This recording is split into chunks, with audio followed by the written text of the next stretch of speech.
bem-vindo ao nosso programa Opção para a Vida. Hoje, 25 de dezembro, uma segunda-feira, dia de Natal. Afinal, um menino nos nasceu, um filho nos deu.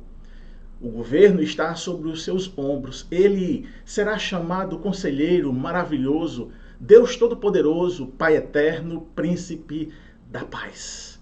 É essa profecia de Isaías que foi concretizada no menino Jesus, a qual hoje toda a cristandade celebra o seu nascimento. E nesse programa especial de Natal, eu queria convidar você a ouvir uma mensagem pelo presbítero Ângelo Roncalli. Fique aqui conosco e seja edificado na palavra de Deus.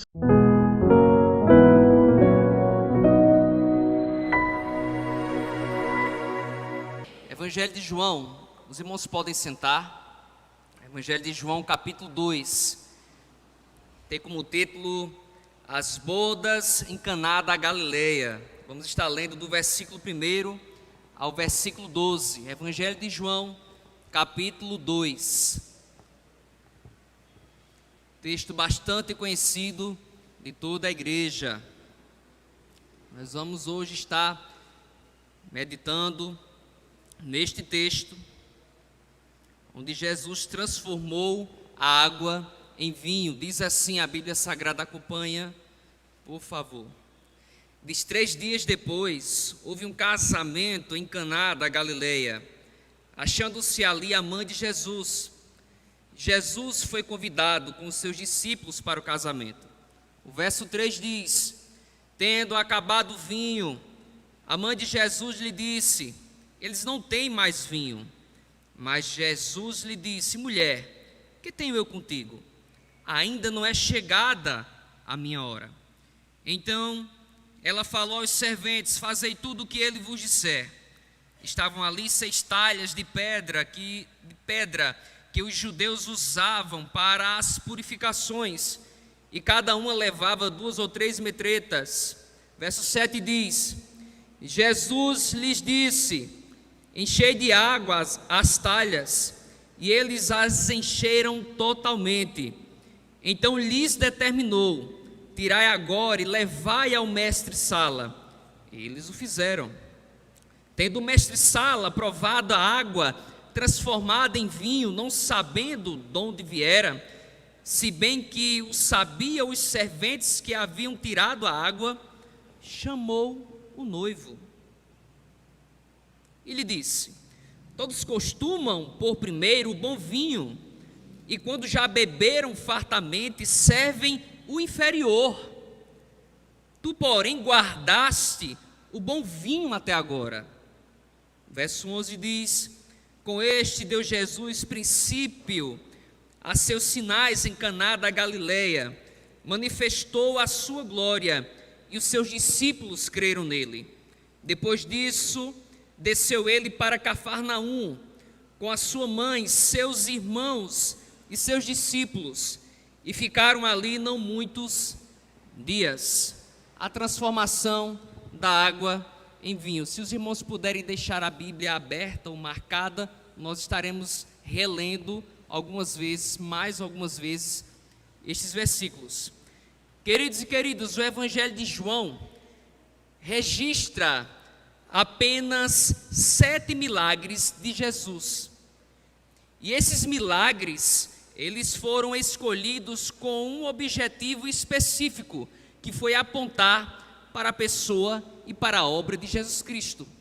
Nós bem sabemos que Jesus realizou vários milagres, e nós bem sabemos que nem todos estão escritos nos evangelhos.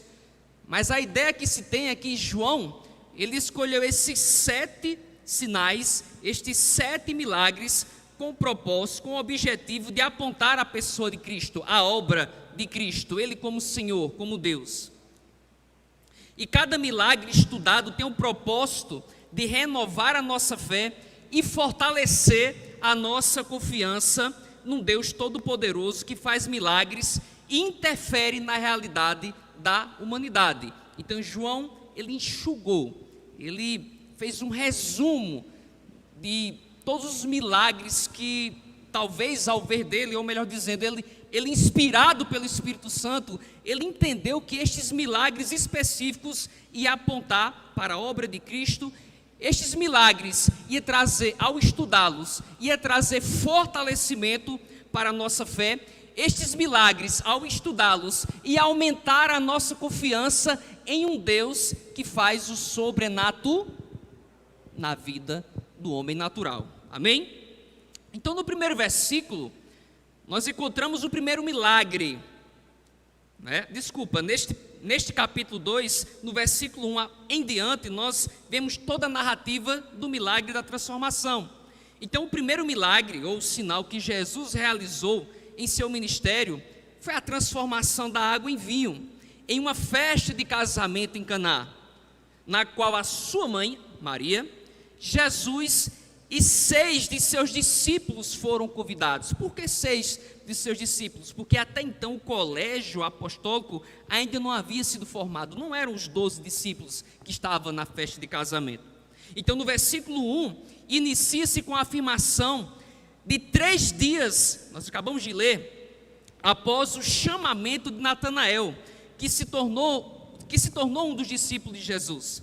Então, meus irmãos, neste período específico aqui que nós estamos estudando, concernente ao capítulo 2 do Evangelho de João, Jesus neste período não havia realizado milagre algum.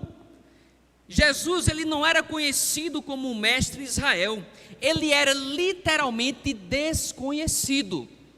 Até então, Jesus, ele não tinha se apresentado como Deus, literalmente falando, realizando algo divino, melhor dizendo, para que as pessoas percebessem a divindade nele. Então, em meio aos acontecimentos do casamento, temos muito a aprender aqui nesta noite. Para isso, podemos observar 4 pontos importantes antes de observarmos o milagre da transformação. Então, quando a gente olha para o texto e entende pela leitura que estava se havendo um casamento, em meio ao processo de casamento acontecem muitas coisas. Então, são estes fatos que acontecem em meio ao casamento que nós vamos tirar lições nessa noite para as nossas vidas. Então, no capítulo 2 do Evangelho de João apresenta um Jesus social, porque ele estava numa festa de casamento, um Jesus humano, mas apontando para a sua divindade, realizando o milagre da transformação. Logo nós entendemos, quando eu afirmo isso, que Jesus já se apresenta como 100% homem e 100% Deus. O Jesus social, mas o Jesus que faz milagres. E ele estava lá no casamento. Número 2, nós encontramos Maria, a sua mãe, se submeteu a Cristo e, detalhe, nos ensinou. Nós vamos ver no texto lido que Maria tem muito a nos ensinar com esta passagem bíblica. Então Maria nos ensinou quando ela disse assim: fazei tudo o que ele o quê? Mandar. A própria Maria, mãe de Jesus, ela tem uma percepção de que quando Cristo conversa com ela, não era apenas o Filho humano, mas o próprio Deus falando, e ela nos ensina isso, a fazer o que Ele manda. Número 3, a festa do casamento, uma festa de casamento, segundo a cultura judaica, isso toda a igreja sabe, durava cerca de 3 a 7 dias. E o vinho não podia faltar, pois tinha uma grande importância. A falta de vinho era uma vergonha extrema. Então, nos estudos que eu estava realizando para pregar para os senhores e senhoras, até um dos comentaristas afirmou que nós herdamos essa cultura festiva de casamento de dias prolongados dos judeus, porque eram cerca de 3 a 7 dias comemorando aquele matrimônio, aquele casamento. E a questão do vinho era algo super especial, segundo a cultura judaica, então não podia acabar de forma alguma. E número 4, nós encontramos no texto lido as talhas de pedra, que eram usadas para a purificação dos judeus, para lavar os pés e as mãos, e não para pôr vinho. Pois bem,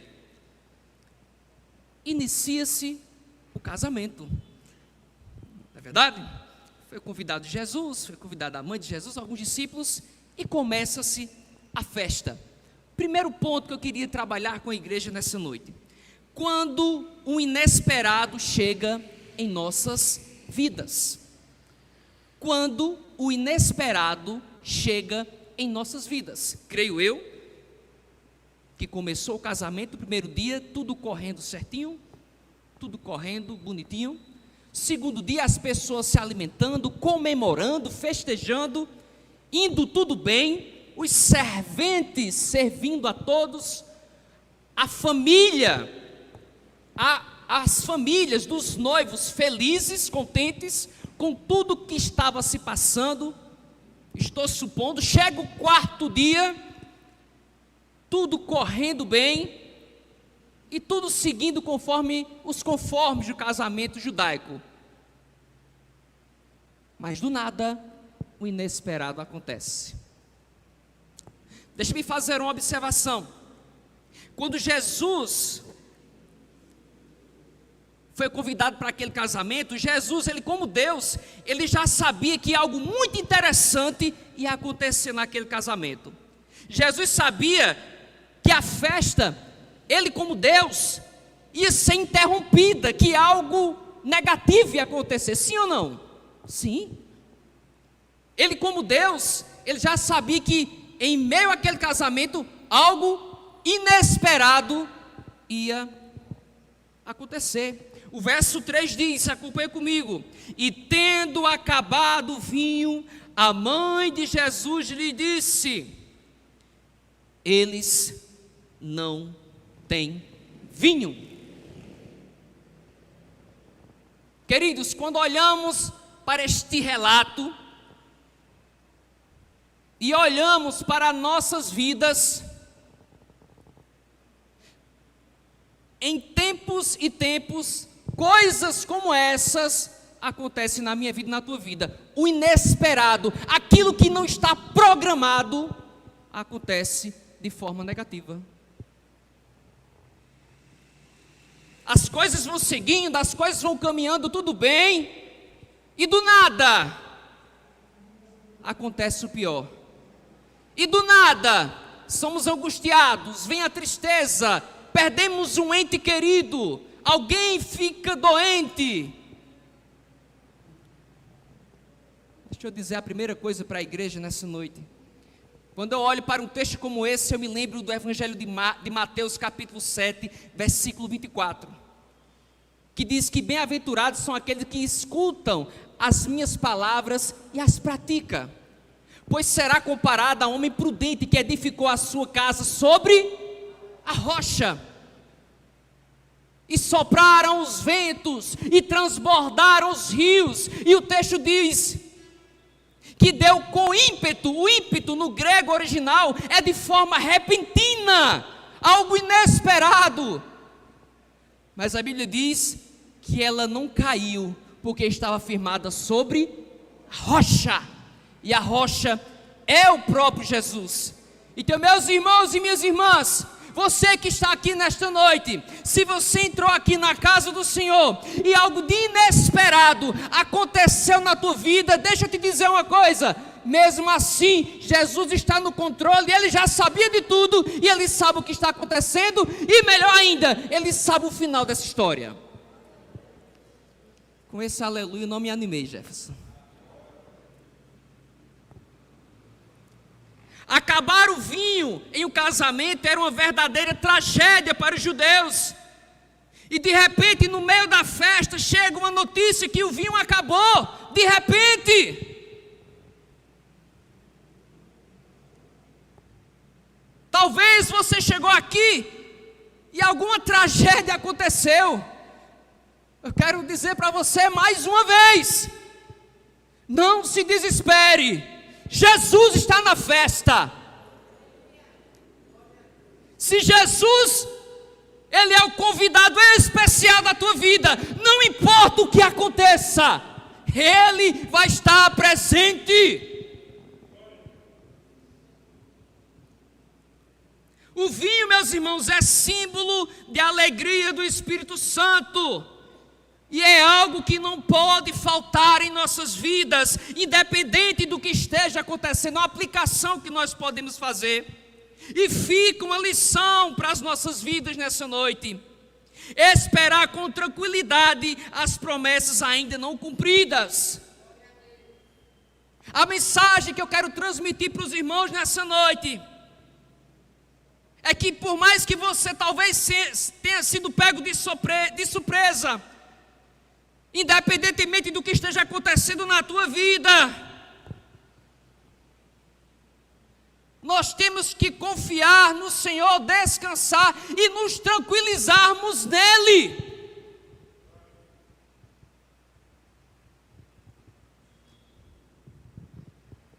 Qualquer coisa te desequilibra,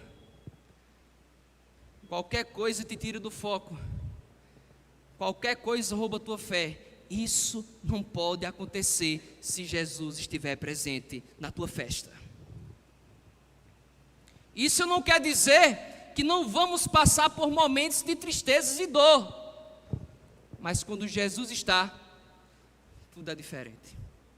Um outro ponto interessantíssimo aqui no texto é que quando falta o vinho, quando aquela situação a ponto de se tornar uma calamidade e acabar com a festa acontece, Maria fica sabendo de tudo aquilo.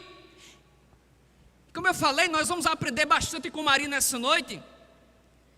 Maria levou o problema à pessoa certa. Maria, quando ficou sabendo daquilo que estava prestes a acontecer, ou literalmente aconteceu, ela levou aquela notícia negativa para quem? Para quem? Para Jesus. E eu fico pensando, quando o inesperado chega em nossas vidas, e a gente meio que se desequilibra, meio que a gente se abala, e sabe qual é o nosso grande maior problema e defeito?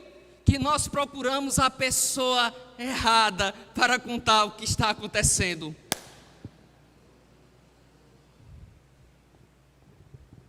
Aí quando nós contamos um problema que nós estamos passando, a pessoa errada, o problema se multiplica.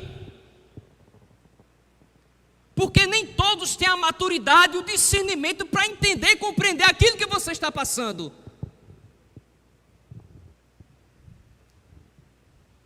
Viver, chorar com os que choram é difícil. Se alegrar, eu nem vou entrar nesse mérito.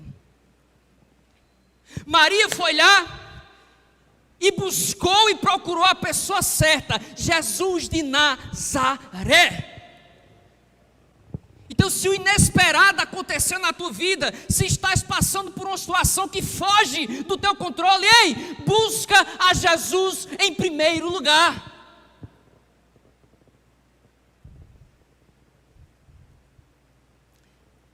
A gente já tem alguns anos de igreja, e a gente vê às vezes algumas irmãs e irmãos sem sabedoria, está passando uma prova em casa.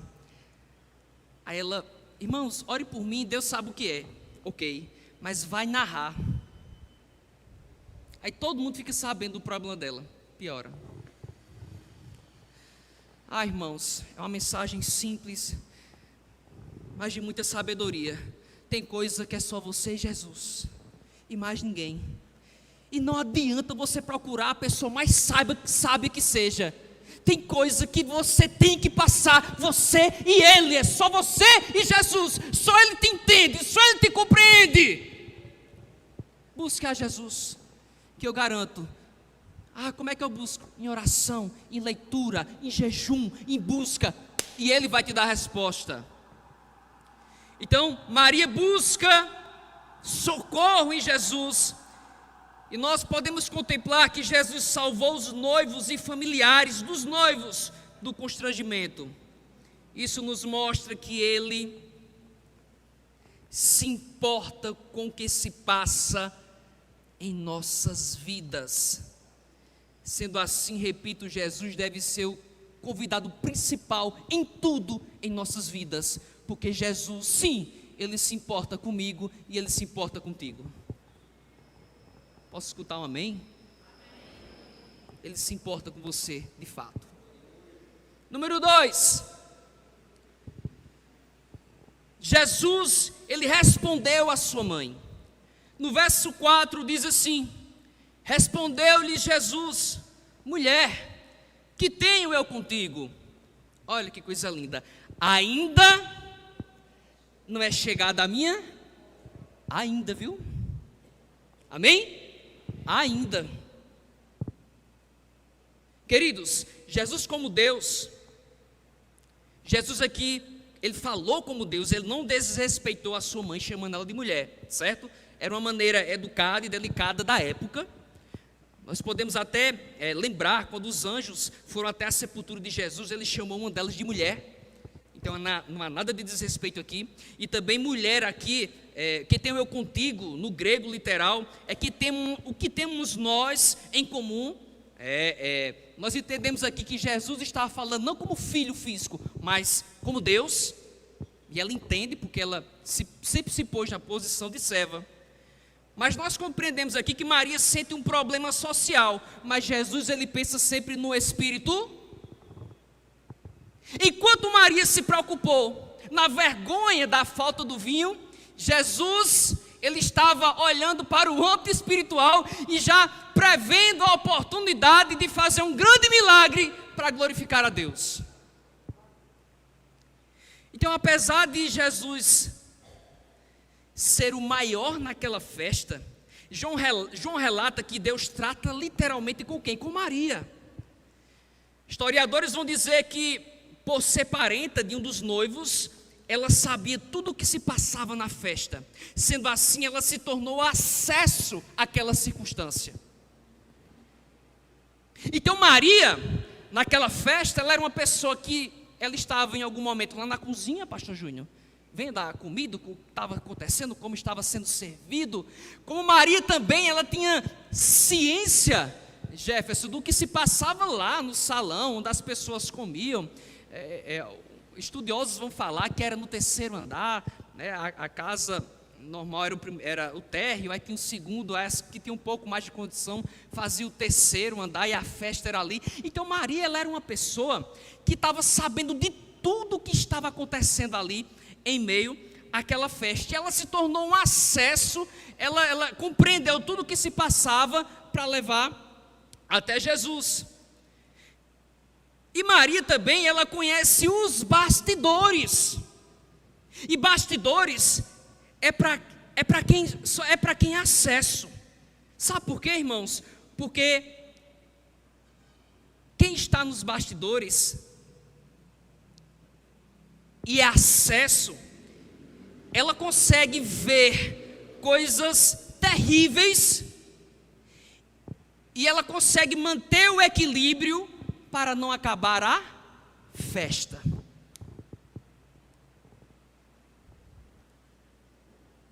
Entendeu, Rui? Olha o ensinamento que nós temos aqui. Maria, quando ficou sabendo daquele caos, ela não se desequilibrou, se destrambelhou, como diz aqui no Nordeste, e foi lá e deu um grito, acabou o vinho, e agora, o que vamos fazer? Não.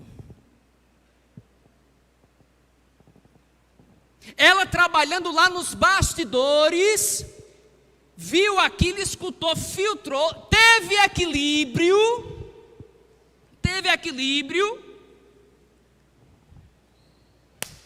e foi até Jesus. E eu faço uma pergunta para a igreja aqui: você é acesso? Você que trabalha nos bastidores, você tem tido equilíbrio para trazer uma palavra de vida, ou você tem colocado mais fogo na fogueira? Aonde você vai, você é acesso de Cristo? Na sua casa, na sua igreja, na faculdade, no trabalho, na instituição onde você trabalha, enfim, aonde você está, você é acesso? Você está nos bastidores, você tem equilíbrio para sempre trazer uma palavra de vida, de luz?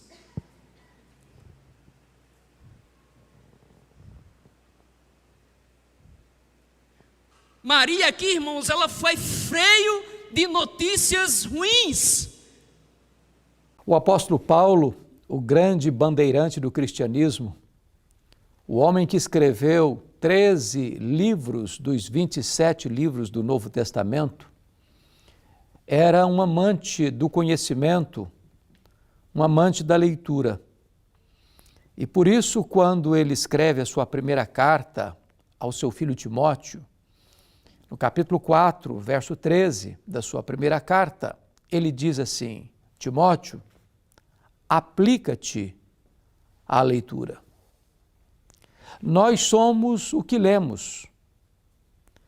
Se nós não subirmos nos ombros dos gigantes, nós não divisaremos os horizontes amplos, nós não alcançaremos conquistas e vitórias expressivas, porque se você não ler, você não vê.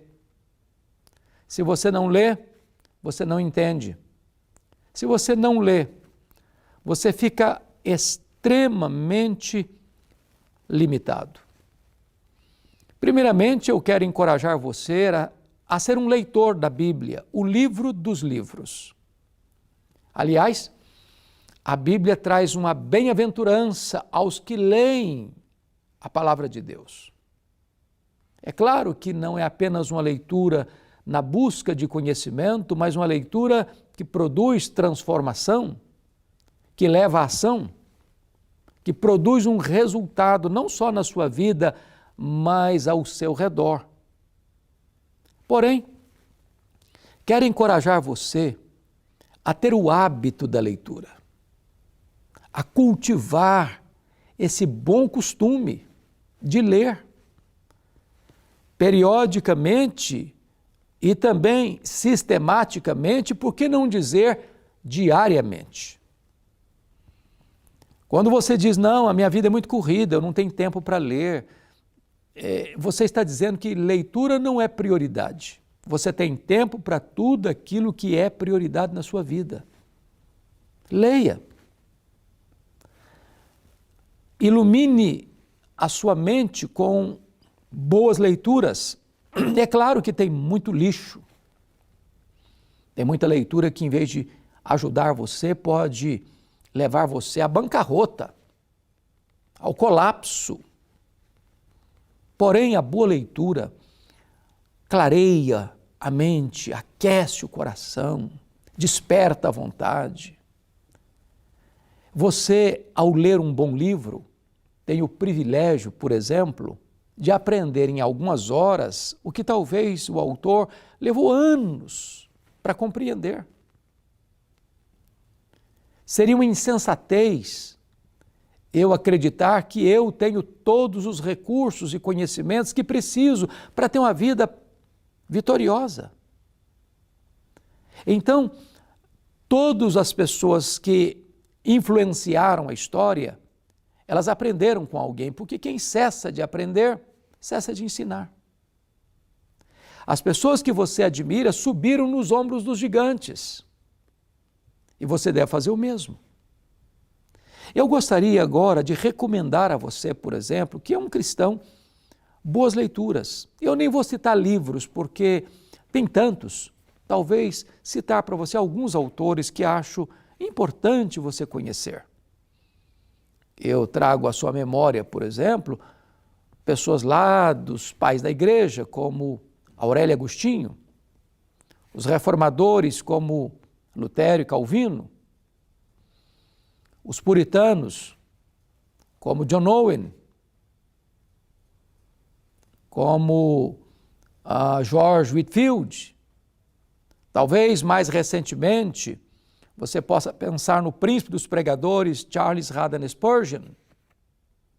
Talvez mais recentemente ainda Mark Lloyd Jones, agora no século XX, John Stott, referências para nós. Hoje, mais contemporaneamente, autores como John MacArthur, R.C. Sproul. Aqui no Brasil, temos também escritores importantíssimos que você pode beber da fonte com segurança e crescer no conhecimento e na graça do Senhor Jesus.